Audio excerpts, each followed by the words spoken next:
দুদিন আগে আমি আর আমার দাদা দুজন মিলে গেছিলাম সুকনাতে ঘুরতে।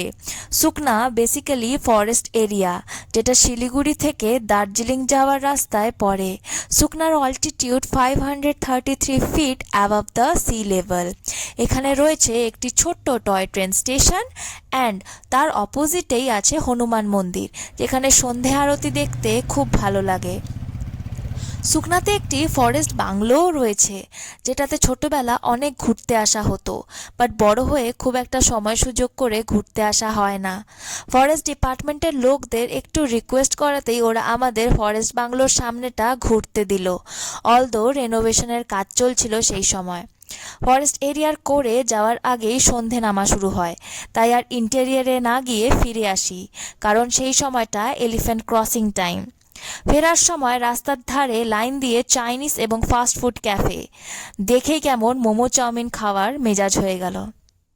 আমি আর আমার দাদা অনেকগুলো রেস্টুরেন্ট দেখার পরে ঢুকে পড়লাম দীপেন ফাস্ট ফুড ক্যাফেতে। It has a bunker type style, যার নিচে সিঁড়ি দিয়ে গিয়ে সিটিং অ্যারেঞ্জমেন্ট বেশ attractive. It is very hygienic and above all they also serve the authentic Nepali Gorkha chutney, which I was looking for especially with the momo and veg chowmin we ordered. এই গোর্খা চাটনিটা কিন্তু বেশ spicy and tangy, but you will love it as a dips to your momo platter. I would suggest you all to taste it whenever you visit North Bengal in the hilly areas.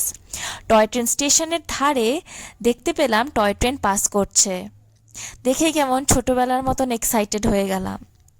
Although it was a short but a lovely trip to Sukna.